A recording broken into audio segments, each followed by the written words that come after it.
আউয়াল কালিমা তাইয়্যিবা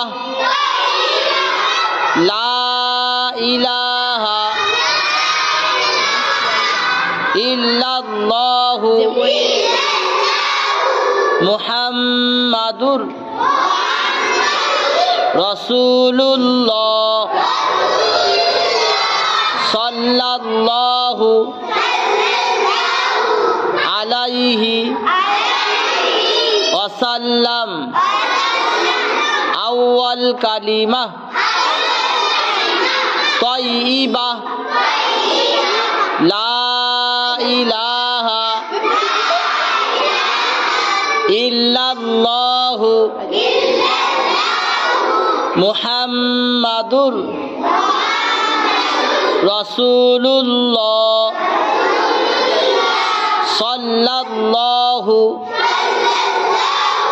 আলাইহি ওয়াসাল্লাম। এই